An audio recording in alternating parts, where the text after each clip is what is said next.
Welcome guys, this is my newest video. We are checking out Abnormality and I am going to be teaching you how to use some of the equipment.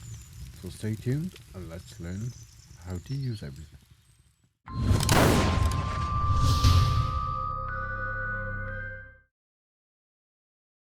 Okay, first we start with three bits of equipment that are here to help us to see and navigate all the maps. So we got the torch, simple and straightforward, turn it on to light up an area. And then of course we got the lantern, a very basic form of lighting, but does the job nicely for small areas.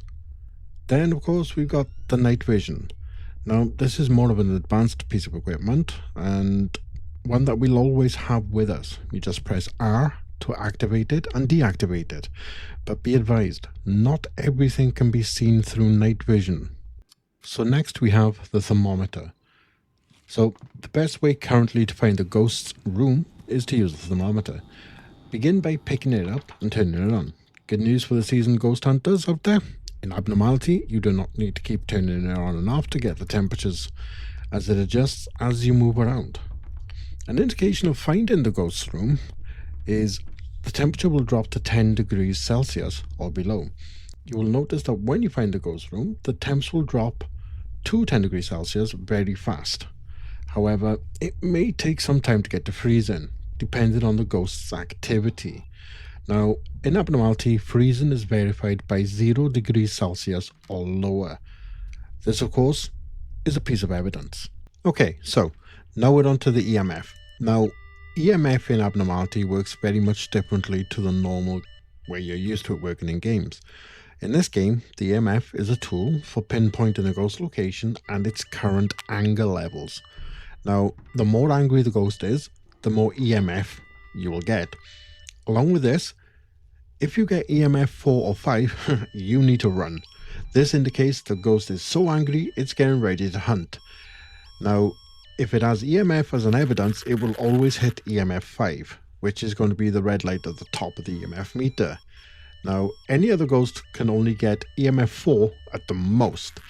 Now, one thing you need to take into consideration with the new weather system, if you have thunder, that can and will play with the EMF meter, causing spikes of EMF 5. So be careful and pay attention to what you do. Next we have the laser grid projector. Well, some of you will know this as dots in other games. Abnormality chooses to use the correct name for it. This device emits a green laser grid pattern, allowing you to see when ghost passes through it. That, of course, if it has it, is an evidence. Now, if you do get a ghost of laser grid as one of its evidences, you will see a silhouette of the ghost, which will be a green dotted pattern. Just, just like I'm showing now in the video. With a caution, the laser grid cannot be seen whilst using night vision, so be careful of that. Now we move on to UV, aka ultraviolet. With UV, I'm also going to cover salt because they go hand in hand. So UV, you're going to use it to discover ultraviolet evidence, obviously. So you grab the ultraviolet stick, you shake it, and then you walk around, you check the doors for handprints. Okay. Now on some maps, UV evidence may be discovered on other items such as boxes or tent panels, depending where you are. Now, UV evidence can also be found in salt piles. You place the salt down on the floor, and if a ghost steps in it and the UV is evidence, then you need to shine your UV on through the salt pile and you'll notice where it's got left an ultraviolet footprint. Now you do need to be careful with the salt though, because players can step in it and it happens quite often. But luckily enough, the dev has made it now so that if a player steps in it, you get the shape of a boot print. Whereas if it's a ghost, it's a footprint. So that helps out a lot, but just be careful, okay? Okay, so now we move on to the camera. So at the moment, camera only has 2 uses. There could be more further down the line, but let's just wait and see. Currently at the moment though, the main 2 uses of the camera is to find orbs and ghost writing. Now you have to have the camera equipped and you can either view it as standard as it is in your hand, or you can left click and it'll bring the camera up closer to your face, giving you a fuller view. Now both of these are evidence, and without it, you're not going to find them. So you're going to see now what orbs and what ghost writing looks like. So here we go. And that's what you're looking for. So now we move on to the spirit box. This is one of the most useful and fun pieces of equipment to use because it quite literally allows you to communicate with a ghost directly. Now, not all ghosts are going to have spirit box as evidence, so not all of them are going to talk back to you, unfortunately. I know it kind of sucks, but ew. So, but if it does, you found evidence. So on screen now is a list of all the questions you can ask the ghost. Well, at least most of them. There's probably some more there that we haven't discovered yet, but this is most of them. Now you can pause the screen so you can, take a screenshot or try to learn some of them. Go ahead. Just give a couple of seconds for that. There we go. Okay, so if you also find yourself wondering, wait, did the ghost hear me or did my question get registered? Well, look at the spirit box. When you ask a question, you're going to notice a little microphone pop up. If that microphone pops up on the spirit box, then you know it registered your question. Okay.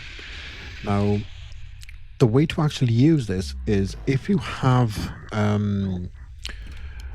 push to talk on, you got to hold on the push to talk button, ask a question, then let go of the push to talk button.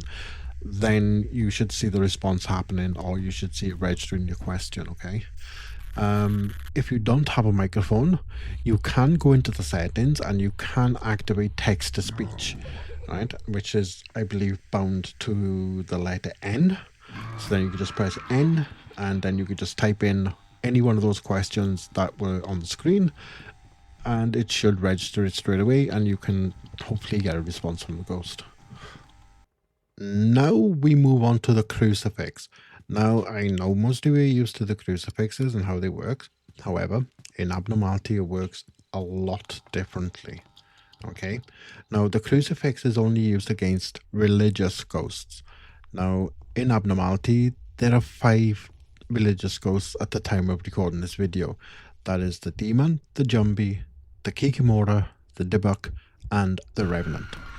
So with this information in mind, if you have a crucifix with you and it triggers, as in it burns, then you can instantly narrow your choices down to one of these 5, right?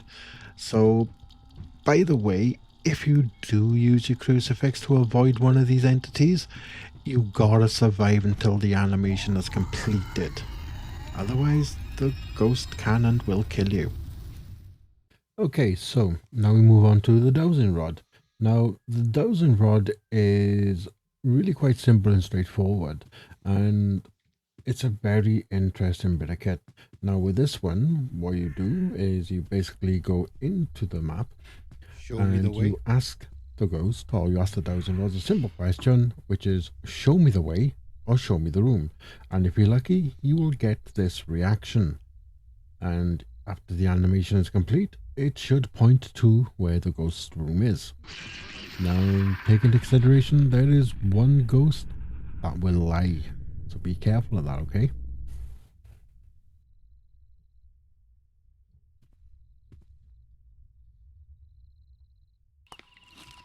And now we have, last but not least, the Spirit Bell. This is quite a new piece of equipment.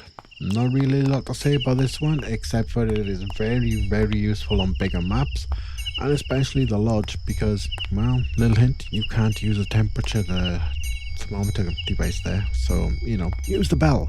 But basically what this does is you pick it up, you walk around, and it goes ding, ding, ding, and the faster that it dings, the closer you are to the ghost. So it helps you find the ghost a lot easier, whereas, sometimes you can't find it so quickly or so easy, but the bell will help you. Okay, so I know I said that the last item we went over was the last lot, but there is 2 or 3 more little items we need to go over quickly. We'll do these quite quickly. Okay, so let's have a look. As you can see, we got anxiety monitoring right here. Now, right now, it's at 21. We have anxiety medication. Okay. Now, anxiety pills play a major role in the game. It's literally how the ghost gains control over us. If we check the laptop in the tent, which is not that one, this one, you will see that, this is the anxiety monitor. It starts off at 0 and increases to a maximum of 100. The higher your anxiety, the more dangerous the ghost is. Things that will make your anxiety increase are stuff like witnessing ghost events, staying inside a location for too long. Even some ghosts can mess with your anxiety, but luckily enough, we've got these pills. Yes, popping these bad boys will help you. Just like this. See, 19 to 20. We'll take one. Oh, look, it's gone right down to 1, 2, and 3. We're good. If I take another one, won't really make a difference because we're already at the bottom end. So that's good. Okay, so then we have the smudge. Yes, we have a smudge. And we got a motion sensor. And of course, we've got the EVP. Now, the EVP is a very unique bit of kit. This pretty much at the moment only works with a Banshee. Now, when a Banshee is going to hunt, this thing, when you put it on the floor, you got to pin it on. And if a Banshee's hunting or close to it, it'll go wee, it'll float up in the sky. That's pretty much all that one does at the moment. Now, of course, your motion sensors, they do the same as you'd expect in every other game. They'll detect motion. If something walks past it, it'll beep. That's pretty much how that works. Now, the smudge. Now, this bad boy, it works a little bit differently to some games. Kind of the same, but also kind of differently. Now, with the smudge, what you're going to be looking to do is you light the smudge stick and it will calm the nearby spirits, ghosts, the entities. Especially if they're becoming too aggressive. Now, it can hide your scent from them. Other than hiding the scent, it'll also kind of make you invisible to them for around 2 or 3 seconds. Just enough time to escape. It'll also make them deaf to you as well, so they won't be able to hear your footsteps. But if you drop an item like that, the ghost will hear it. So be careful not to drop anything, because, you don't want that ghost to come and get you, do you? You gotta be very careful of that. So all you gotta do, like I said, when the ghost starts hunting, or if you need to calm the ghost down, you just left click, it burns, and then it'll just disappear from your hand. Simple as that. Nice and easy. Okay, so those are the 3 additional, let's call them bonus parts, bonus equipment that you needed to learn about. And with that, ladies and gentlemen, thank you ever so much for watching my video. I appreciate every single one of you. I hope you'll all have a wonderful day. Stay tuned, there's going to be more videos coming soon. Take it easy, guys. Laters.